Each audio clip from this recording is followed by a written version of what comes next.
আসসালামু আলাইকুম। সংবাদে আপনাদের সবাইকে স্বাগত জানাচ্ছি। আমি ফিরোজ তোহা। শুরুতেই আরবে কেবলস সংবাদ শিরোনাম। দখলদার ইসরায়েলি বাহিনী এবং নিরীহ ফিলিস্তিন ভারত পাকিস্তানের মধ্যে যুদ্ধ চলছে, আর এই মুহূর্তে আমাদের হাতে এসছে যুদ্ধের ভয়ঙ্কর কিছু গুরুত্বপূর্ণ আপডেট সংবাদ। প্রথমেই জানাবো, ইসলামাবাদ দিল্লি উত্তেজনায় পাকিস্তানের পাশে চীনসহ বিশ্বের মুসলিম দেশগুলো। ইসলামাবাদ দিল্লি উত্তেজনার মধ্যে এবার পাকিস্তানের পাশে দাঁড়িয়েছে চীন, তুরস্ক, ইরান ও মালয়েশিয়া। দুই দেশের উত্তেজনার প্রেক্ষাপটে চীনের পররাষ্ট্রমন্ত্রী পাকিস্তানের পররাষ্ট্রমন্ত্রী ইসহাক দারের সঙ্গে টেলিফোনে এ বিষয়ে কথা বলেছেন। এরপর জানাবো, উত্তেজনা বাড়ালে নরেন্দ্র মোদীর বাড়ি পর্যন্ত ধাওয়া করব, বললেন পাক প্রতিরক্ষামন্ত্রী। পাকিস্তানের প্রতিরক্ষামন্ত্রী খাজা আসিফ নরেন্দ্র মোদীকে হুঁশিয়ারি দিয়েছেন। তিনি বলেন, পরিস্থিতি আরও খারাপ হলে আমাদের কেউ থামাতে পারবে না। যদি উত্তেজনা বাড়ানোর পথ বেছে নেয় মোদী, তাহলে আমরা মোদীকে তার বাড়ি পর্যন্ত ধাওয়া করব। এদিকে গাজায় হামলার শিকার ৬৫% নারী, শিশু ও বৃদ্ধ। ২০২৩ সালের ৭ অক্টোবর থেকে চালানো ইসরায়েলি আগ্রাসনে গাজা উপত্যকায় প্রাণ হারিয়েছে ১৮,০০০-এর বেশি নারী, শিশু এবং বৃদ্ধ। এছাড়াও ১২,৪০০ নারীকে হত্যা করেছে দখলদার ইসরায়েলি বাহিনী। সম্পূর্ণ মুছে দিয়েছে ২,১৮০টি পরিবার। এছাড়াও ৫০০টি পরিবারের মধ্যে তাদের পরিবারে শুধুমাত্র একজন সদস্য বেঁচে আছে। জানাবো, কানাডায় ফেডারেল নির্বাচন, জয়ের পথে লেবারেট পার্টি। কানাডায় ফেডারেল নির্বাচনে কনজারভেটিভ পার্টিকে হারিয়ে টানা চতুর্থবারের মতো জয় পেয়েছেন লেবারেল পার্টি। এর মধ্য দিয়ে আরও প্রধানমন্ত্রী হচ্ছেন মার্ক কার্নি। স্থানীয় সময় আজ এই ভোট গ্রহণ শেষে সর্বশেষ এই তথ্য জানা গেছে। এবং সর্বশেষ জানাবো, দেশের সব পলিটেকনিক ইনস্টিটিউটে টানা শাটডাউন কর্মসূচি ঘোষণা। সারা দেশের সব পলিটেকনিক ইনস্টিটিউটে আজ ২৯ এপ্রিল থেকে শাটডাউন কর্মসূচি ঘোষণা করা হয়েছে। শিক্ষার্থীদের ৬ দফা দাবি না মানা পর্যন্ত এই শাটডাউন কর্মসূচি চলবে। হয় ৬ দফা, না হয় মৃত্যু। প্রিয় দর্শক, এতক্ষণ শুনছিলেন সংবাদ শিরোনাম, এবারে বিস্তারিত। তবে তার আগে বন্ধুরা, অনুরোধ থাকবে এই সংবাদটিতে একটি লাইক দিন। এই চ্যানেলে আপনি নতুন হয়ে থাকলে আমাদের সংবাদটি দেখতে দেখতে চ্যানেলটি সাবস্ক্রাইব করে রাখুন। কমেন্ট করে বন্ধুরা আপনার মূল্যবান মতামত জানিয়ে দিন আপনি বিশ্বের কোন দেশ থেকে বা বাংলাদেশের কোন স্থান থেকে আমাদের সংবাদটি দেখছেন এবং শুনছেন।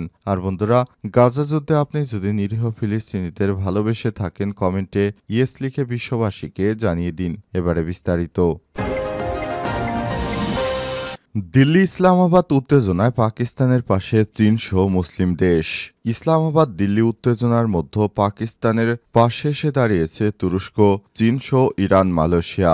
দুই দেশের উত্তেজনার প্রেক্ষাপটে চীনের পররাষ্ট্রমন্ত্রী ওয়াং ই পাকিস্তানের পররাষ্ট্রমন্ত্রী মোহাম্মদ ইসহাক দারের সঙ্গে টেলিফোনে কথা বলেছেন। এই আলোচনায় উভয় দেশের মধ্যে শান্তি বজায় রাখার উপর জোর দেওয়া হয়েছে।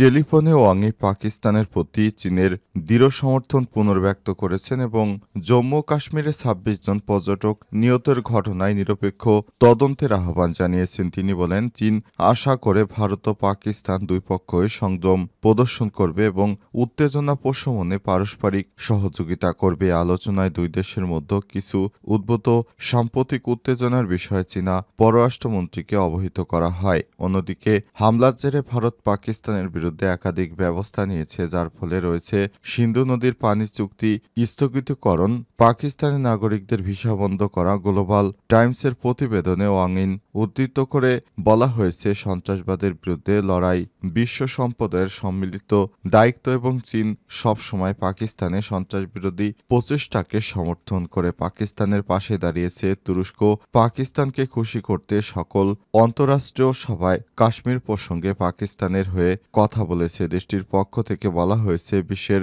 সকল মুসলিম দেশের পাশে তুর্কি রয়েছে। মুসলিমদের উপর অত্যাচারের প্রতিবাদ করবে তুরস্ক। এছাড়াও পাকিস্তানের পাশে আছে মুসলিম দেশ মালয়েশিয়া ও ইরান। তারা পাকিস্তানকে সর্বাত্মক সহযোগিতার আশ্বাস দিয়েছে। উত্তেজনা বাড়ালে মোদির বাড়ি পর্যন্ত ধাওয়া করব বলেন প্রতিরক্ষামন্ত্রী। পাকিস্তানের প্রতিরক্ষামন্ত্রী খাজা আসিফ হুঁশিয়ারি দিয়ে বলেছেন, পরিস্থিতি আরও উত্তপ্ত হলে আমাদের কেউ থামাতে পারবে না। যদি মোদি উত্তেজনা বাড়ানোর পথ বেছে নেয় তবে আমরা তাকে তার বাড়ি পর্যন্ত ধাওয়া করব। আজ প্রতিরক্ষামন্ত্রী জোর দিয়ে বলেছেন, পাকিস্তান সশস্ত্র বাহিনীর পাশে রয়েছে, যে কোনো আগ্রাসনের বিরুদ্ধে দৃঢ় অবস্থান নেবে আমাদের সশস্ত্র বাহিনী। দুই পরমাণু শক্তিধর দেশের মধ্যে সংঘর্ষ আঞ্চলিক ও বৈশ্বিক শান্তির জন্য গুরুতর হুমকি হয়ে দাঁড়িয়েছে। এরই মধ্যে বিষয়টি আন্তর্জাতিক সম্প্রদায়ের নজরে আনা হয়েছে। তারা চাইলে তদন্ত অনুসন্ধান চালাতে পারবেন। তিনি আরো বলেন, নরেন্দ্র মোদী মিথ্যা প্রচারণা চালানোর জন্য পরিচিত। তিনি পুলওয়ামা ঘটনার সময় একই কৌশল নিয়েছিলেন। তবে তিনি দৃঢ়তার সঙ্গে বলেছেন, পাকিস্তান যথেষ্ট শক্তিশালী এবং প্রয়োজন হলে উপযুক্ত জবাব দিতেও প্রস্তুত রয়েছে। গত 22 এপ্রিল কাশ্মীরের পেহেলগাম এলাকায় গোলাগুলিতে 26 জন নিহত হয়। এই ঘটনায় ভারত ও পাকিস্তানের মধ্যে উত্তেজনার মধ্যে তদন্ত ছাড়াই ভারত হিন্দুত্ববাদী সরকার পাকিস্তানকে দায়ী করে 65 বছরের পুরনো সিন্ধু পানি বন্টন চুক্তি বাতিলের ঘোষণা দেয়। এদিকে পাকিস্তান এই সিদ্ধান্ত প্রত্যাখ্যান করেছে। দেশটির জাতীয় নিরাপত্তা কমিটি এনএসসি জানিয়েছে, পানি পাকিস্তানের প্রাণ রসায়ন। এটিকে অবরুদ্ধ বা সরানো হলে তা যুদ্ধের ঘোষণা শামিল হবে। গাজায় হামলার শিকার 65% নারী ও শিশু এবং বৃদ্ধ। 2023 সালের 7 অক্টোবর থেকে চালানো ইসরায়েলি আগ্রাসনে গাজা উপত্যকায় প্রাণ হারিয়েছে 18,000-এর বেশি শিশু। এছাড়াও এ সময় 12,400 জন নারীকে হত্যা করেছে দখলদার বাহিনী। সম্পূর্ণ মুছে দিয়েছে 2,180টি পরিবার। সম্প্রতি গাজার স্থানীয় কর্তৃপক্ষ এক বিবৃতিতে জানিয়েছে, গাজায় ইসরায়েলের চলমান সামরিক অভিযানে নিহত ফিলিস্তিনিদের সংখ্যা অন্তত 65% নারী এবং শিশু এবং বয়স্ক ফিলিস্তিনি। বিবৃতিতে আরও বলা হয়েছে, 5,700টি পরিবার এখন শুধুমাত্র একজন অবশিষ্ট সদস্য বেঁচে আছে। কর্তৃপক্ষ আরও বলেছে, পরিকল্পিত আক্রমণ এবং গাজা স্বাস্থ্যসেবাকে ভেঙে দিয়েছে দখলদার ইসরায়েলি বাহিনী এবং প্রত্যেক সদস্য এখন নীরব রয়েছে। তাদেরকে নীরব করার চেষ্টা করেছে ইহুদিবাদীরা, কারণ তাদের পরিবারের প্রত্যেক সদস্যকে হত্যা করা হয়েছে। ইসরায়েলি হামলায় এ পর্যন্ত 1,400 জন চিকিৎসাকর্মী, 212 জন সাংবাদিক এবং 750 জন সাহায্যকর্মী নিহত হয়েছে। বিবৃতিতে আরও বলা হয়েছে, ইসরায়েলি পাইলট এবং সামরিক ফাঁসের সাক্ষ্য লক্ষ্য এগুলো প্রস্তাব করা হয়েছে একটি নিয়ন্ত্রিত নীতি। ইসরায়েল সেনাবাহিনী গত 18 মার্চ থেকে গাজায় পুনরায় আক্রমণ শুরু করার মাধ্যমে 19 জানুয়ারি যুদ্ধবিরতি এবং বন্দি বিনিময় চুক্তি ভেঙে দেয়। 2023 সাল থেকে উপত্যকায় চালানো হামলায় পর্যন্ত 52,300-এর বেশি মানুষ নিহত হয়েছে। এছাড়াও আহত হয়েছে 1 লাখের বেশি ফিলিস্তিনি, যাদের মধ্যে অধিকাংশ নারী এবং শিশু। দেশের সব পলিটেকনিক ইনস্টিটিউটে টানা শাটডাউন কর্মসূচি ঘোষণা। সারা দেশের সব পলিটেকনিক ইনস্টিটিউটে টানা শাটডাউন কর্মসূচি ঘোষণা করে 6 দফা দাবিতে আন্দোলনরত কারিগরি ছাত্র আন্দোলন। আজ থেকে শাটডাউন কর্মসূচি শুরু হয়ে 6 দফা দাবি না মানা পর্যন্ত তা চলতে থাকবে।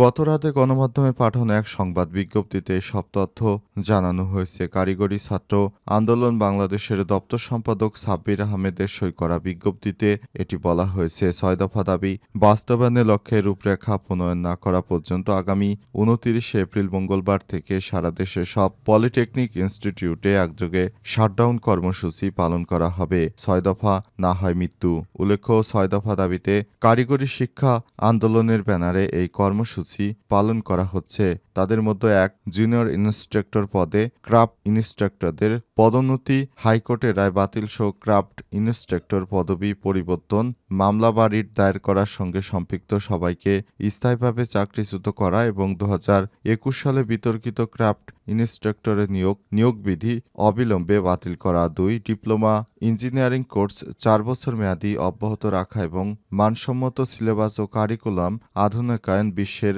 আদলে প্রণয়ন করা। 3 উপসহকারী প্রকৌশলী ও সমমান 10ম গ্রেড পদে 4 বছর মেয়াদি ডিপ্লোমা ইঞ্জিনিয়ারিং মনোটেকনোলজি সার্ভেইং হতে পাশ করা শিক্ষার্থী ছাড়া অন্য কেউ আবেদন করতে পারবে না। এই পদে সংরক্ষিত করতে হবে। 4 কারিগরি শিক্ষা সংস্কার কমিটি প্রকাশ করে কারিগরি সেক্টর পরিচালক উপপরিচালক অধ্যক্ষ দায়িত্বে থাকা সকল পদে কারিগরি শিক্ষায় শিক্ষিত জনবলকে নিয়োগ দিতে হবে। ৫ কারিগরি শিক্ষা অধিদপ্তরে বিতর্কিত সকল নিয়োগ বিধিমালা সংশোধন করতে হবে। ৬ ডিপ্লোমা ইঞ্জিনিয়ারিং ও টেকনোলজি থেকে পাশ করা শিক্ষার্থীদের উচ্চশিক্ষার জন্য আধুনিক বিশ্বের আদলে একটি বিশ্ববিদ্যালয় তৈরি করার গেজেট পাশ করা। বর্তমানে প্রস্তাবিত 4টি ইঞ্জিনিয়ারিং কলেজ নওগাঁ, ঠাকুরগাঁও ও খাগড়াছড়ি, নড়াইল শতভাগ সিট নিশ্চিত করতে হবে।